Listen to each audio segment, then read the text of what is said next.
Hello, everyone. Welcome back to Eagles Power Hour, your unofficial Eastern Washington affiliate on the Big Sky Podcast Network.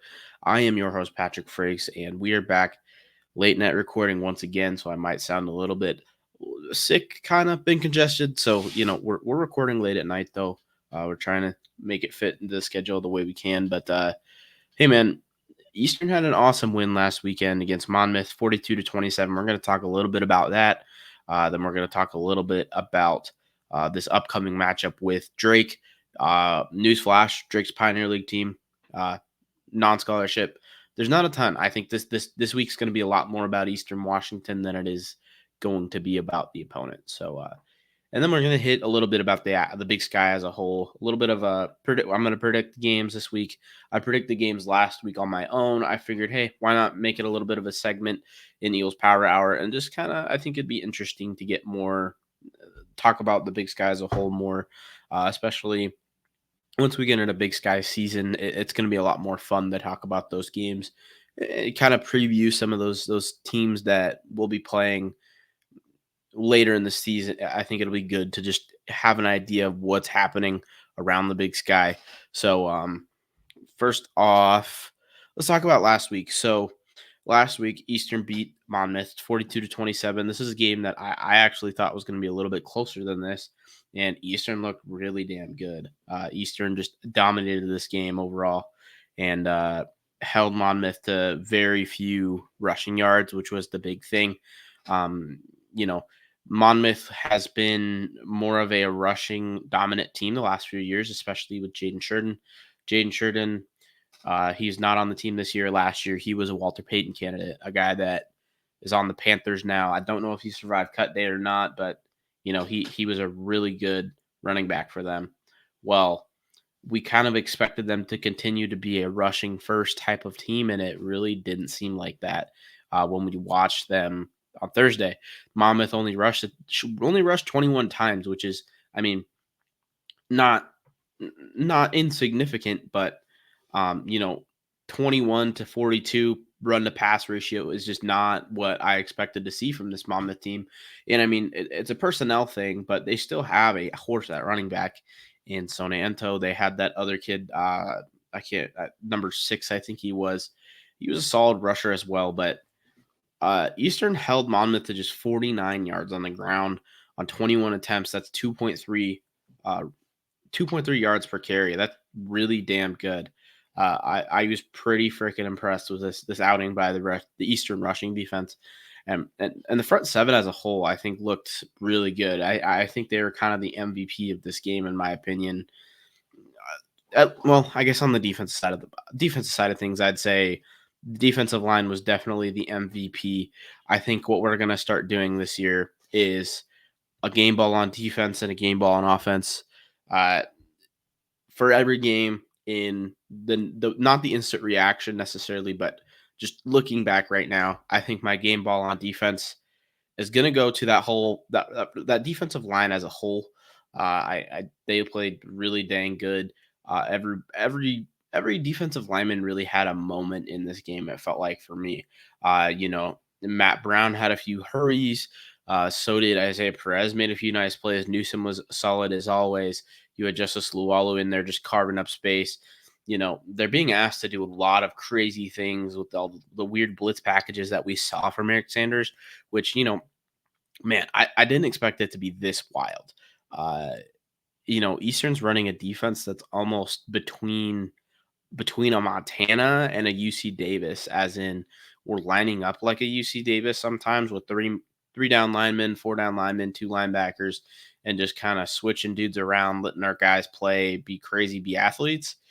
But we're on third down, we turn into Montana where we're just blitzing from all these crazy angles. And man, it led to Eastern getting free rushers a number of times. But, Derek Robertson, he's a veteran for Monmouth. He's been playing in the CAA for a couple of years now. He played at May and previously transferred into Monmouth this year, and he looked really damn good against the blitz. I mean, not perfect. He was 27 for 42 and a touchdown, or excuse me, an interception. That interception was late. He had 3 touchdowns, but the efficiency wasn't incredible for him. I mean, when you look across the board at Kikoa, who was 26 for 29, Robertson is a guy that usually thrives on efficiency, thrives on touchdown to interception ratio, being, efficient, getting the ball out and kind of taking what the defense gives him. That's kind of what he did a lot of this game, but I mean, there just wasn't much there for him a lot of this game. Uh, through 3 quarters, man, he looked good. Like he was making big throws, but he didn't look like he was the aggressor. He was just kind of taking what he could get before he was getting hit. They're getting a lot of pressure in this game, a lot of hurries, and so I was really impressed with the defensive front overall. Uh, I think that's the really exciting takeaway for me, as Monmouth's supposed to be a good offensive team, a talented offensive team. They typically are, and Eastern really shut them down for 3 quarters of this game. Fourth quarter was a weird story. Honestly, I'm willing to chalk that up to week one. You know what I mean? A lot of these plays, especially, I mean, the third touchdown that put Monmouth within, or made it 42-21. That one was back to back missed plays by a redshirt freshman corner. I'm willing to chalk up a lot of those defensive breakdowns late to, hey, we had some young guys in there, redshirt freshman playing safety, a redshirt freshman playing corner, that talented players. But when the score is looking the way it did, 42-14, 42-21, you're late into the fourth quarter, maybe you get a little lazy, which is not okay. That's got to be cleaned up. But I think that's something that will get cleaned up. That's what I'm hoping, anyways. The one concern, besides the secondary having their mental lapses there in that fourth quarter, was, I mean, we struggled with tempo. When Monmouth went tempo, that was the only time they were able to move the ball. It was the only time there was open receivers, really, is when they went tempo. Eastern, with this wild defense that they're running, where, apologies, I didn't mean to kick. I kicked the desk on accident there. Uh, you know, with the crazy blitzes and the wild coverages and kind of the weird fronts that this Eastern team is giving teams, that they don't line up in base very often. It causes, Eastern has to communicate a lot. They have a lot of late communication from the sideline, and a couple times they got caught, staring at the sideline, waiting for the defensive call to come in, and Monmouth is snapping the ball. Only happened a few times, but that's something that I would like to see cleaned up this week. And we'll hit on that in a minute, but you know, I think 75% of this defensive effort was really, really good. A few things to clean up, a few things to iron out. It's week one, but I'm pretty optimistic about the defense, and I've said that over and over and over again. But I think the big thing is, hey, 49 total rushing yards, held their quarterback to 27 for 42 passing. I'm going to live with that. 390 yards isn't exactly what we want to see from the secondary, but I mean, the secondary is the stronger unit of the team in general, in my opinion. And they're going to get a lot of pressure put on them by this crazy front that Eric Sanders is going to be running this year. It'll be interesting to see. It really does give me shades of Montana. I mean, we don't have the personnel that Montana has. They have a whole different style of player that they typically recruit, but you know, Eastern really wants to thrive on pressure. And I'm all for it. I'm here. I'm interested to see how it goes. I don't know if it's what I would particularly choose if I was a defensive coordinator, but hey, it's going to be fun to watch. And I think that is kind of the style of defense that Eastern has to play with the guys we have to succeed. Because I don't think we don't have the dudes to be just a stifling brick wall defense. We got to kind of thrive with chaos, and that's what we're doing. And I like it. But got to clean up some things on the back end there if we can, man. Hey, this Eastern defense looks like it can be pretty dang good, and I mean, good looking moving forward. A lot of young pieces on that defense as well. But moving on from the defense, offensively, Eastern looked amazing. I can't remember the last time that Eastern looked like that we're just operating on. They're just operating not flawlessly, but damn good, man. In Monmouth, the front seven isn't a completely horrible front seven, so I was pretty impressed with Eastern's ability to run the ball. They did a pretty damn good job, particularly when I rewatched this game, the tight ends blocking really impressed me. There's a few plays where Jack Carpenter didn't make great blocks, but I think the tight ends blocking was huge. I really liked what I saw schematically with the creative ways that Jim Chapin is using the tight ends to block. I'm thinking of when Jared Taylor comes in. Hey, that team, the other team knows it's a run. They know it's going to be kind of a read option run to Jared Taylor.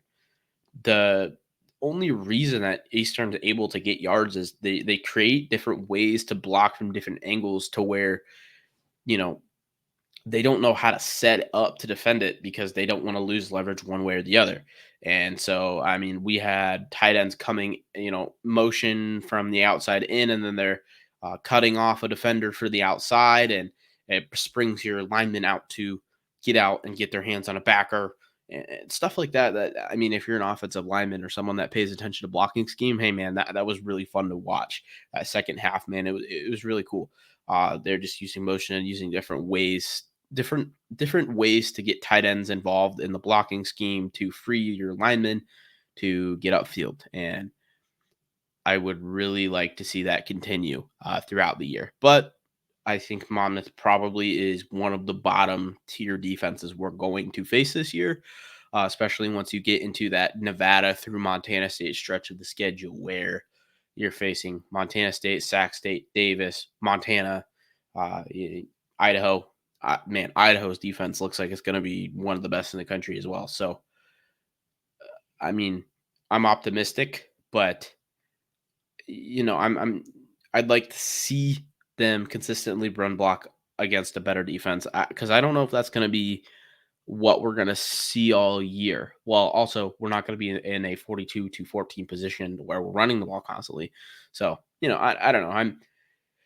The offense looked great, and I'm really not worried about putting points up, but particularly the thing that I want to see moving forward into Big Sky play is, hey, how does that run game look? Because Tuna looked damn good. Malik Dotson looked pretty dang good. Wortham and Taylor both ran the ball well. It's, hey, can the offensive linemen and the tight ends block the way that they did against Monmouth? I would love to see them do that, but that's a question that is unanswered as of now. That was where we struggled last year, anyways. And so excited to see where it goes. 265 yards on the ground versus Monmouth. Man, awesome stuff. Passing the ball, Kikoa was damn near flawless, like we covered earlier in the reaction episode. If you did not see that, but 26 for 29 passing for the East, 282 yards. A few of those went to Jared Taylor, throwing to Kikoa Vesperis, but Kikoa accounted for 282 yards through the air, and some of them were just him catching the ball. Pretty impressive performance through the air as well as through the ground, just offensively as a whole. 5 touchdowns through the air, 547 total yards of offense on 83 plays. Man, and Monmouth only ran 63 plays. I just pretty dang impressive. 6.6 yards of play. We did fumble one time. Didn't lose the ball. Another thing we got to clean up is penalties. 7 penalties for 95 yards. Hey, we got to clean that up. But we'll hit on that in a few minutes once we start talking about Drake here. But we're approaching 15 minutes, so we're going to start wrapping up the Monmouth kind of recap here. Moral of the story is, hey, man, that was a pretty dang complete performance from Eastern Washington through 3 quarters. And then the 4th quarter was a little sketchy. Able to finish, but we got to clean some things up. And I think Eastern has the ability to do that. Well, it's nice to know that we have an opportunity to kind of work on some things in this next week. And we'll roll into this. The Drake Bulldogs, they are from Des Moines, Iowa. They're a Pioneer League school. They're non-scholarship. What does that mean? That just means no athletic scholarships. So it's kind of bougie Division III football is how I think of it. Pioneer League, they don't have athletic scholarships. This is Drake, Stetson, Davidson University, Presbyterian. Try to think a few other schools that are in the Pioneer League. Morehead State is in there. Dayton, who's in the Pioneer League. St. Thomas is in the Pioneer League. The one thing they all have in common, they're all over the country, but they're all non-scholarship. Drake won the Pioneer League last year. They're a pretty dang good team in the Pioneer League. They went 8-0 in Pioneer League play, and Drake is defensive first team 100%. They're the best defense in the Pioneer Football League last year by a long shot. I think they only gave up like 16 points per game last year, but they only scored 24 points per game. Offensively, they were kind of middle of the pack. In general, they have a few pretty, impressive guys on paper, but when you think about that versus a Division One team with 50 or 60 scholarships or whatever it is at the FCS, I think 63. Uh, you know, it's two different worlds. We'll talk about this in just a second. Let's talk about Drake's schedule last year. Drake went 8-4 last year. Coincidentally, those four losses were the all against scholarship teams. All of their wins came against non-scholarship teams in the Pioneer League. They lost to North Dakota, who was a ranked team, but lost to them 55-7. They lost to Division II Northwestern. They're a scholarship team, so I think they might have been favored. They lost in overtime to them 27-24. They played South Dakota State, which was kind of brutal. They played South Dakota State in Minneapolis at Target Field, which is just brutal. But they lost 70-7. Moving on into Pioneer League play, they beat Morehead State, they beat Valparaiso, they beat St. Thomas, they beat San Diego. And they won all these games pretty handedly. Marist is a FBS school or FCS school, excuse me. Presbyterian Butler beat all these teams. A lot of these scores are goofy, low scoring games. Drake is kind of the Iowa of the Pioneer League, as in they're winning games 10-3, 13-9, 16-14, 20-14, 16-9. These are these wins that they have 25-20, like close, but entertaining games. They have one weird, like they beat St. Thomas 52-21, kind of out of nowhere. Other than that, they did not put up more than 20 points. They put up 20 points twice. Yeah, pretty wild. They just offensively are just not quite there. But coincidentally, man, they got one of their quarterbacks is one of the leading yardage guys in the whole Pioneer League. So we'll get into the breakdown a little bit later. They did make the playoffs, getting the Pioneer Football Conference or Pioneer Football League auto bid to the playoffs, and they went up to Fargo in the first round and lost 66-3 to North Dakota State. Not unexpected, but this Drake team, they're not good, but they are good. That sounds goofy, but what I'm getting at here is for non-scholarship, Drake's a really good team, but they're not Division One, and this should be a walkover game for Eastern Washington. Will it be? Well, we'll see. Eastern has to strap their freaking helmets on and play, because you don't win on paper. Those games don't happen. But this is a scheduled loss for Drake. This is a scheduled win for Eastern Washington, and it's kind of a win-win type game for Eastern Washington. You should win this game, but it's an FCS win, counts as a positive on your resume. When you're looking at your playoff resume, counts as a 1-0, and so I really like that we get a nice home game versus Drake following that Monmouth game. Hey, this gives Eastern a chance to build some momentum, and not to be disrespectful to Drake, but they just non-scholarship is never going to be able to compete with scholarship football at that level. Moving on to, we'll hit on a few of the impact players for Drake. Drake, like I said, very good defensive school in the Pioneer League last year, middle of the pack offensive school. When you extrapolate that out to the FCS as a whole, they're just not good at either. They're kind of a middle of the pack, probably defense nationally, I would assume. It's hard to tell when they play non-scholarship teams all the time. They have a sound defense. They run a 4-man front, kind of a 4-2-5, 4-3 type thing that almost the whole country runs at this point, it feels like. But very common, similar to a North Dakota State type of defense. Their linebacking core is pretty good. And they have one really good edge rusher that had a number of sacks and TFLs last year, number 9. Let me see if I can pull up his name. My scroll wheel is being goofy. Flynn Claypool. He's a 6'1", 232-pound edge player. He's their main defensive player that is just a very solid guy. They have a few linebackers that are pretty talented, but overall, Eastern should be able to put up points at will. Just flat out, that's what we should be able to do. It might be an interesting challenge to see if Eastern can run the ball on these guys, because we should be able to. I think our front has a good 50 pounds on all of their defensive linemen, but they were a really good run defense last year.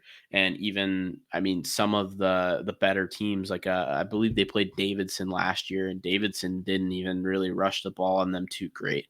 Who was Oh no, they didn't even play Davidson last year. Never mind. Cancel that. That has absolutely, Davidson was a really good offensive team in the Pioneer Football League last year, and they did not play them. So forget what I just said. That point is stupid. But anyways, Drake was a pretty good run defense last year, so I'd like to see Eastern try to run the ball. I think it'll be a good challenge, for this front. Kind of a, I mean, it's no Montana, it's no Sac State, it's no Montana State run defense, no Idaho run defense, but I think it's a good challenge, and it gives you reps against another team. I'd like to see Eastern be able to get another 200, 250 yards rushing. That I think is a goal for this game, because hopefully it will be similar to the Monmouth game, a 42-0 type game, 42-7 type game, going into the fourth quarter. Drake gives me nightmares because my freshman year at the University of Idaho as a student, Drake came to Moscow and played Idaho kind of tough. And it was a little bit stressful as a, root for Idaho there, is like, why are these guys not able to pull away from this non scholarship Pioneer League school?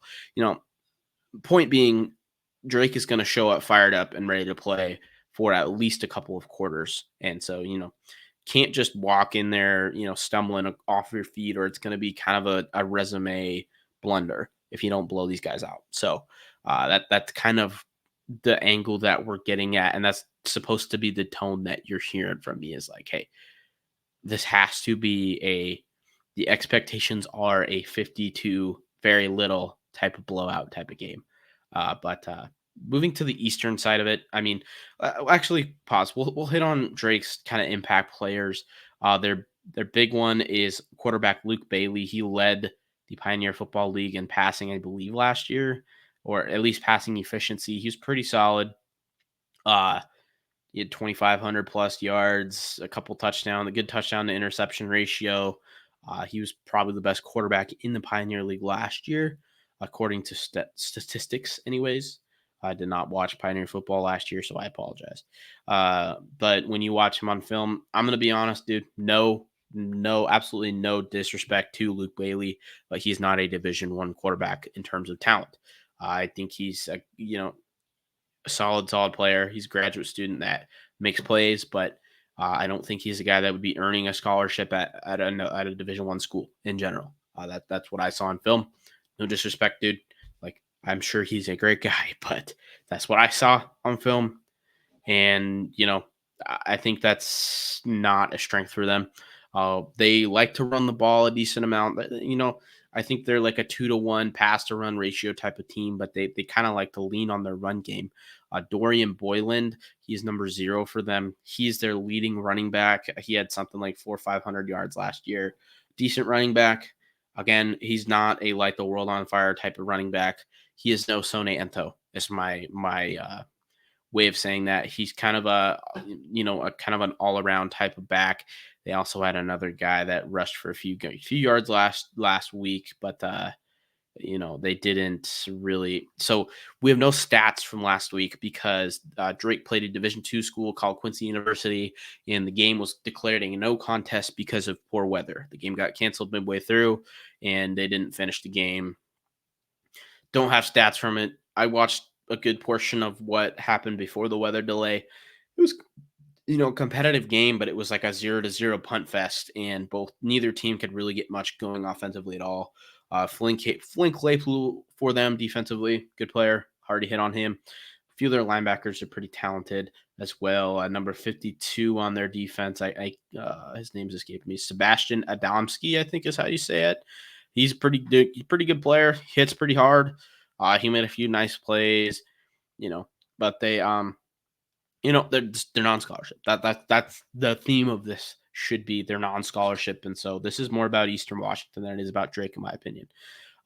What do I want to see from Eastern Washington in this game, and what makes this game what do I want to see from this game besides putting the points on them? Number one that I'm really looking for, that I kind of hit on, I want them to really be able to run the ball. I'd love to see them dominate the lines of scrimmage because, man, they got some big kids on their offensive line. I'd like to see them be able to stuff the run. I'd like to be able to see Eastern run the ball.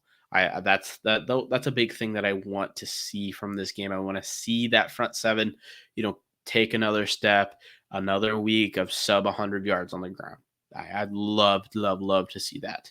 That would be huge developmental step in my opinion. Even though it's Drake, dude, like back-to-back sub 100-yard rushing performances by this defense would be incredible. I don't care who the opponent is. I don't remember the last time that happened from an Eastern Washington point of view. So that's a big goal for me. I want to see 250 yards on the ground from Eastern Washington as a team. That's a big goal, but I'm hoping that this game is out of hand by the second half when they're just pounding the ball down their throats. I like to see Malik Dotson get a number of carries. I would like to see, Talon Betts get a few carries. That would be really nice to see a third string running back get a few carries in there. I would love to see, a backup quarterback or two get some reps. I'm thinking of a Nate Bell. A Nate Bell is a guy that a very athletic player. He's a dude that he goes and catches punts at practice sometimes. And so I'd like to see him get a few reps. Maybe number 10, I can't remember his name. It'd be cool to see him get a few reps. I don't know if any of the true freshmen are suiting for this game because I know they didn't last week. I'm thinking of a Jake Skackle. I'm thinking of a Kevin Allen is another running back that got some reps in the spring game that, talented player, but I'd love to see him in a game. Don't think we're going to see him in a game. But I'd like to see some of the reserves get some reps running the ball. Anyways, defensively, like I said, I'm going to see them shut down the run game for Drake. And I mean, just overall, I want to see defensive dominance. That's got to be the expectation. But in that dominance, I want to see two things. I want to see the secondary have little to no miscues. I don't want to see any more miscues letting guys just run past you as you slowly backpedal into your shallow zone that you should be chasing a tight end, stuff like that, dumb mistakes. Don't want to see that. And I want to see these guys ready to go as soon as I want to see them line up in time. I don't want to watch the freaking tempo beat Eastern Washington's defense, not the scheme, because that's what I saw versus Monmouth a few times. It's like when Monmouth went fast, Eastern just was out of position, and they didn't have their play call in time, and that was something that was a problem in 2023. Is like just not being in position to play well, not being in a position to win defensively. So I want to see that's a challenge for Coach Sanders. Is like, hey, get the play call in earlier and get these guys set up earlier in the play clock so that they're in position to, dominate. Uh, you know, not a ton more to break down for Drake. Hey, that's non-scholarship. No disrespect, man. They're actually kind of fun to watch in the Pioneer League. If you like defensive football, kind of fun to watch. They really do dominate in Pioneer League play, but versus another, Division One, hopefully a good FCS school, you got to expect something like a 55-7 type of game. And that's what I'm hoping to see from Eastern Washington. Eastern puts up, 35 to 40 points and 42 points in that first half, and then really just kind of cruises to the end, running the ball, getting some backups in. That's my prediction, and that's what I'm hoping to see. I mean, that's kind of it for Drake, man. They overall, man, I don't know. We didn't have any changes up in the two deep. Eastern's gonna play their reserves on defense. We saw that last week. They play everyone that's on that two deep. Everyone and on the two deep for the defense side, I think, got reps in that first quarter. They like to play a lot of guys, keep people fresh, and so should be interesting to see what they do against a lower tier team. And I'd like to see some young guys get in and make some plays, keep our guys fresh, especially with the gauntlet that's coming ahead in a few weeks. So I think that's about enough for Drake. I'm predicting a 55-7 game. That's my prediction. And I'm really hoping that's what happens, picking Eastern Washington, of course. And all right. And this is going to be transitioning into kind of a segment that I haven't done before on Eagles Power Hour. I made an appearance on the Big Sky Power Rankings with Brian Marceau of Tubbs of the Club this weekend on Monday night, excuse me.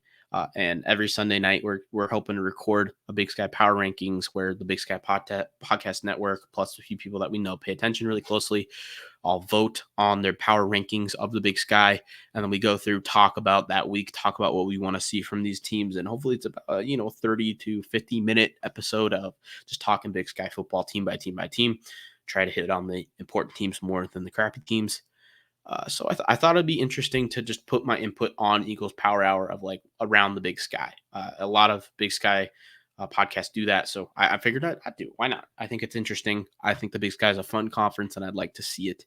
Or I'd like to talk about it a little bit more. So this is the Big Sky slate for week 2. We'll roughly talk about week 1 here. Oh no! I gotta go down to the Big Sky. There it is. Producing on the fly. Oh, what's going on here? I clicked on the wrong thing. Big Sky. All right, here we are. Of course, week 0, Montana State beat New Mexico. That was a game that, oh, wow. Oh, wow. What is happening? What is happening? Okay, we're going to remove this. Wow. We're having technical difficulties here, people. This is what I get for trying anything new. All right. All right. Okay. Week 0, Montana State beat New Mexico. Montana State probably should have beat New Mexico by more. Montana State's defense wasn't great, but Montana State was able to run the ball all over them. Despite a few fumbles by Tommy Malott, they still won this game. Probably should have won by 2-3 scores. Cool. Then we had Eastern beat Monmouth. We talked about that already. Sac State looked competitive against San Jose State 4.5 or 3/4. Sac State really dominated on the ground in that first half, and they just kind of got away from it in the second half from what I saw. They got down a little bit, and they tried to pass the ball. Carson Conklin something Conklin came in, redshirt freshman quarterback for Sac State, took place of Caden Bennett, who's been the starter, and he looked good throwing the ball, but then he just didn't he lost heat or something? I don't know, man. But Elijah Tolliver looked really good for Sac State in that game. Their offensive line looked really good. Their defensive front looked really good. They're getting pressure on Sac State pretty much all night, and it just kind of broke down at the end of that game. I didn't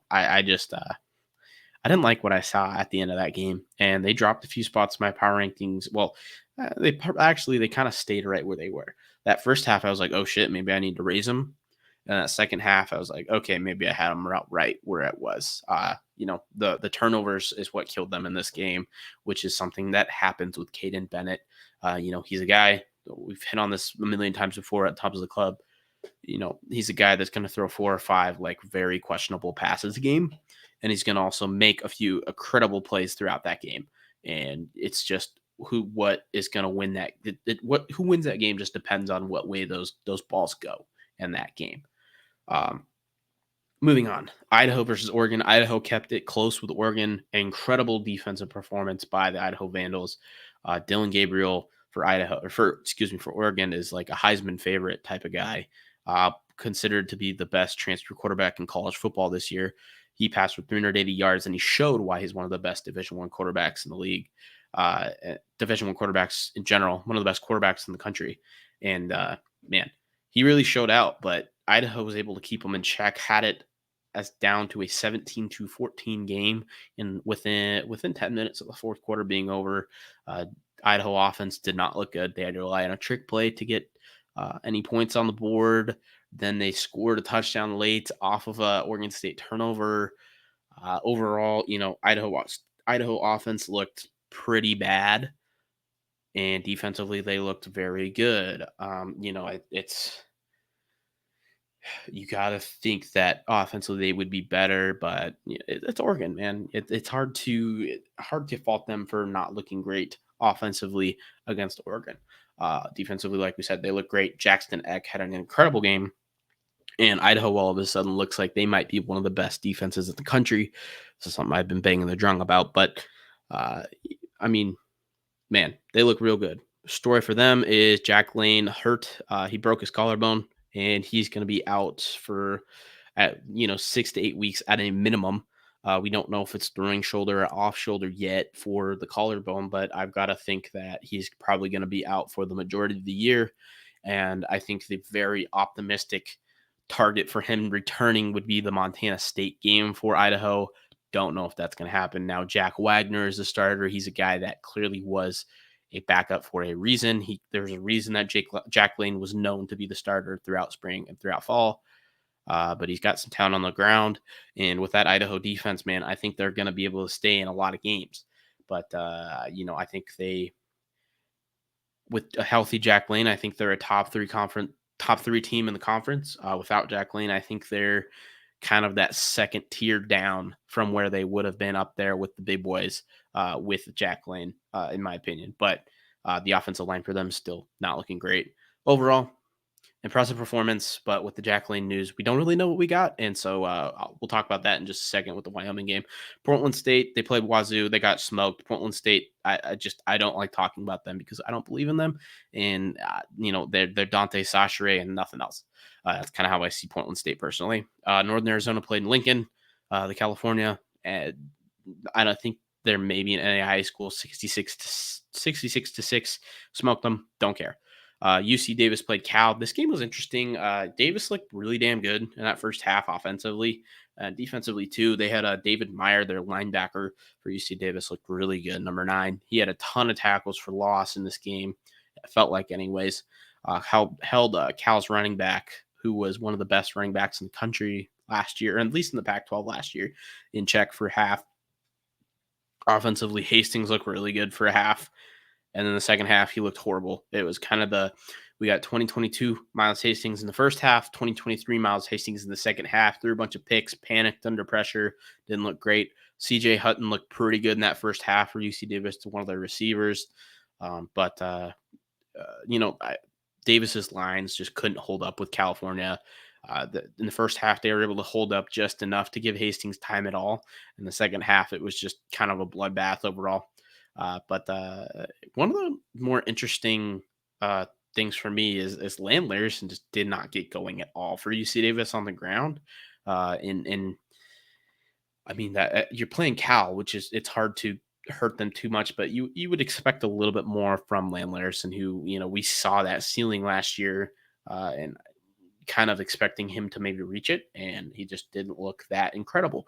But it's Cal, so we will see. They play Texas A&M Commerce this week, and I expect him to go off for like 150, 200 yards and a couple touchdowns. So moving on, Idaho State played Oregon State. Hey, this was kind of frisky, man.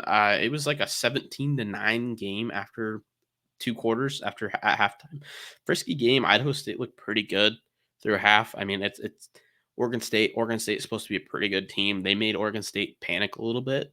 Idaho State, I think they played 4 different quarterbacks, and I think they kind of settled on the Utah Tech transfer, something Tracy, as their starter, maybe moving forward, but they're still going to play 4 quarterbacks because it's them.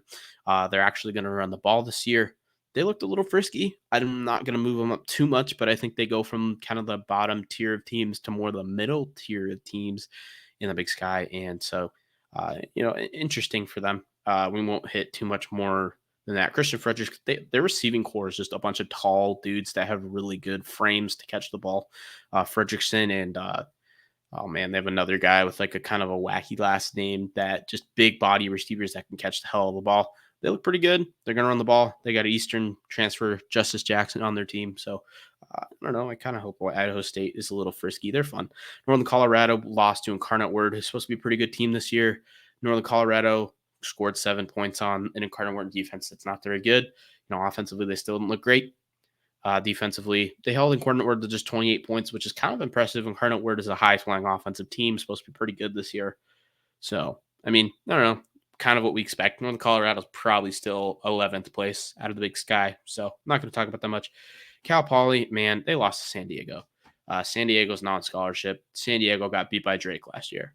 So Cal Poly, not looking too great. Bo Kelly had a 226 yards and through the air, but probably not going to talk about them anymore. Missouri State, Montana. This game was kind of frisky. Montana didn't look great. They got a little bit of a quarterback situation going on with Kiali Ayat. I think that's how you pronounce it. I know Ayat is correct. He started the game, looked okay, in my opinion. I think he showed flashes of being pretty good. Then he fumbled, recovered for a pretty big loss. He like just kind of tried to roll out of the pocket, ball slipped out of his hand. He recovered it, but a big loss after that. We did not see him again. Bobby Houck really doesn't like when his players fumble. Logan Fife came in, transferred from Fresno State, looked okay. I don't think he has the ceiling that Ayat has, but he was pretty consistent, which means I think Bobby's going to go with him moving forward. Probably, I think Ayat probably is the better quarterback in general, but Fife, I mean, he managed the game a little better, which I think is probably what Montana needs. They need a quarterback that can not lose games for them rather than a quarterback to go win games. I think that's kind of what they're hoping with the talent that they have. Junior Bergen didn't play. This is kind of a close game with Missouri State that they didn't expect. Missouri State was able to kind of use Montana State's defense against them, which wasn't expected. But I don't know. They looked okay. Montana didn't look great. They moved down a spot, in my opinion, in my poll. I had them at 2 this week behind Montana State, just because their defense didn't look quite dominant as we're used to seeing it. It's still a nasty front, man. They can still get to the quarterback. I just think if a quarterback can get the ball out, they got a decent chance at beating Montana, which is tough for most FCS quarterbacks. Jacob Clark for from Missouri State had a really good game. Uh, but hard to see FCS quarterbacks repeating that consistently. I still think they're a top 3 team in the conference, even though they didn't look great, as well as Junior Bergen play, who is kind of one of their main X factors for the Montana offense. So they have a fun game this week. We'll talk about that in a second. Montana State played Utah Tech. They're just dominant. Montana State looked good. Their defense looked good. They kind of erased any of the concerns that I had personally for them in that game. The defense looked pretty good. I was concerned about the defense. Montana State's going to be really dang good. It's annoying, but they go as Tommy Mellott goes, and Tommy Mellott needs to stay healthy. He had to leave this game at one point with a small little stinger. I think he had a cramp, but I don't know. He only rushed the ball 6 times and still got hurt a little bit. So we'll see if he plays all year. Weber State played at Washington, and they kind of got smoked. Their defense looked relatively good. They have some of the best edge players in the conference. And Kamari Bailey, he played at Idaho, then went to Fresno State, then transferred down to Weber State again. Kamari Bailey had a really good game, man. He was just in that left tackle for Washington's nightmares. Really did a really good job. And the other guy that's been at Weber for a number of years now, on the other edge spot, they got a really good edge combo there. They're going to be pretty good in the box. Secondary was, looked okay, but Washington was kind of able to do what they wanted to for a portion of that game. But it's Washington. I'm not going to put too much depth into it. Offensively, Weaver looked pretty damn bad, like horrible. Richie Munoz, who's a guy that we kind of thought might make this Weber team pretty good offensively, he did not look good at all. The Weber State receivers got little to no separation all night, which is part of why Munoz had a tough night, and their offensive line didn't look great. But positive note, Bankston for Weber State looked pretty good. The running back who has been hurt for a couple of years now, I think, if I'm remembering right. So, positives and negatives. I think Weber State has an interesting matchup this week with Portland State. Now, moving forward to week 2, let's start with Idaho at Wyoming. Is probably one of the more interesting ones. Idaho, if they had Jack Lane, I think they might be looking at a pretty dang kind of a pick'em type spread. Don't have a spread yet. I'm recording this on freaking Tuesday, I think. So what is it? Is it Tuesday? Now it's Wednesday because 1 in the morning. But Idaho with Jack Lane, I think I pick Idaho to win this game. Without Jack Lane, I think Wyoming is going to be able to key in on Idaho running the ball every other down. And unfortunately, I don't know if the Idaho defense is that good enough to completely stuff Wyoming. I think Idaho has a good chance at winning this game. I just think Wyoming ends up pulling it out in the end. I'm picking Wyoming in this one, which, I mean, I don't want to do, but that's what man. You know what? Screw it. I'm going to pick Idaho. Why not? I don't know what I'm talking about. I might as well pick Idaho, dude, because, their defense looked really good. Wyoming has struggled with Big Sky opponents in the past. I think Idaho is probably about the same as some of those Big Sky opponents. Wyoming's not as good. Idaho is probably the best defense Wyoming has faced so far. Well, not so far, but like one of the better Big Sky defenses. If Wyoming's coming in beat up, their left tackles out. They got their asses whooped by Arizona State last year. Screw it. Go Idaho. They're going to win a close, low scoring game. Uh, Western Oregon plays at Idaho State. I might be able to share my screen now. There we go. Western Oregon plays at Idaho State. I think Idaho State both raced them. It's just that Idaho State's not completely out of like just completely horrible from what we saw and at Oregon State last week. I think they win by a lot. It's Division II, whatever. Don't really care. This is one of the more interesting games for me. The Grizz go to North Dakota. North Dakota is a ranked team, top 25 team. North Dakota is playing at home. At home, they typically play pretty well. They typically play good opponents well up there in Grand Forks. So the Alaris Center, they typically play really well there. I think North Dakota has a shot at winning this game, but I think Montana pulls it out right at the end. They win like a 6 point. I think North Dakota's favored, or excuse me, Montana's favored by 4.5 in this game. The last I saw, I think Montana covers that by like a 1.5, maybe 2 points, and wins this game in the fourth quarter. I think the result's going to be in doubt all game. The only reason I think that is I don't think Montana quite has a firepower, and I think North Dakota typically their offensive strategy is kind of the kryptonite to a team like Montana State, where they like to dink and dunk the ball a lot. So, I think North Dakota has a shot to make it frisky, but I don't think North Dakota's that good. So I just think it's going to be a close game unexpectedly. But Montana wins this one, in my opinion. Cal Poly plays Stanford. Stanford by 1,000,000. Cal Poly sucks. Northern Colorado at Colorado State. I think Northern Colorado has a chance to slow Colorado State's offense down just a smidge, but other than that, Colorado State's going to smoke them, in my opinion. Colorado State big. Eastern Washington at Drake at Eastern Washington. Eastern by a lot. I'm going to blow by that one. Maine at Montana State, kind of an interesting matchup. I mean, Maine was a middle tier CAA too. I mean, they're really middle tier CAA team last year. They're okay with Robertson at their quarterback, but I don't think they're very good this year without Robertson at quarterback. He was kind of their main offensive producer. And so I think Montana State wins this one by like 4 scores. Something similar to the Eastern Monmouth score, 42 to like 20. That's what I'm expecting to see here. It'll be like 35 to 14, something like that. Portland State at Weber State. Very interesting matchup, in my opinion.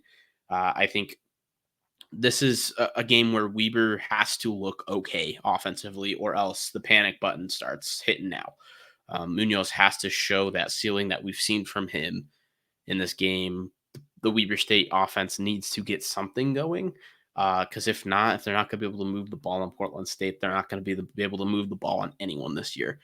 Portland State is one of the better rushing teams in the league. They have good rushing offensive line. They have a good rushing quarterback. They have a good running back running back room, I should say. And so, I think Weber State wins this game by a couple of scores, but it'll be interesting to see how Weber's offense looks. That if you're interested in the Big Sky, keep an eye on this game. Keep an eye on how Weber's offense looks. NAU goes to Arizona. Arizona by a lot. This one's not close. Sacramento State at Fresno State is, I think, the last interesting game to me.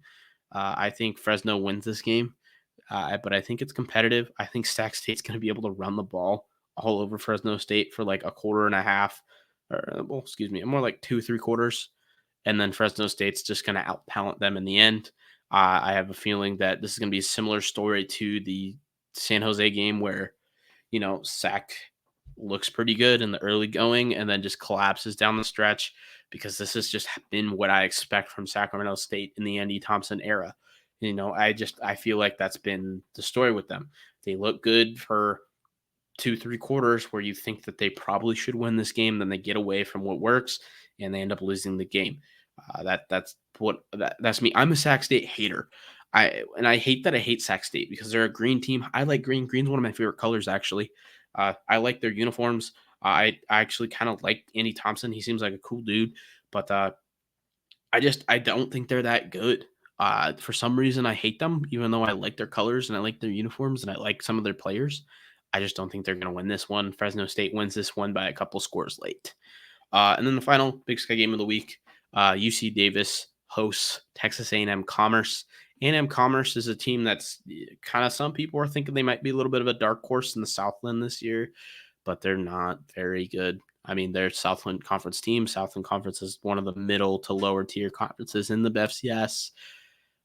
Depending on who you ask, shout out to the Rev, but I think Texas A&M Commerce loses this game by a lot. I think UC Davis wins this one by 5 or 6 scores.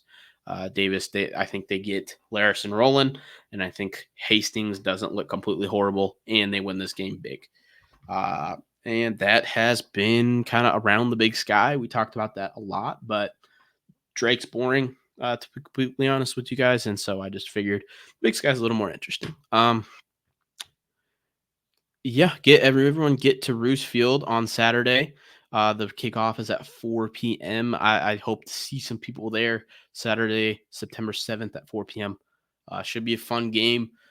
Should be fun. Get out there. Let's watch Eastern. Let's cheer them on for a big win. We haven't seen a big win in a few years, it feels like. So let's just hopefully that's something we get used to once again. And let's get some positive momentum rolling into. I mean, this next stretch is going to be kind of tough. You have Southeastern Louisiana on the road next weekend, who, they were not very good last year, but they just Eastern beat them last year, but I mean, playing in Louisiana in September, as early September, might be kind of tough. It's going to be hot. It's going to be humid. We don't have a good history of playing in hot and humid environments. So, I mean, that's one thing going in favor of Southeastern Louisiana. I'm really hoping we're able to rattle off Drake and Southeastern Louisiana's wins to give ourselves some momentum going into this Nevada, Montana, Sac State, Davis, Idaho, Montana State stretch.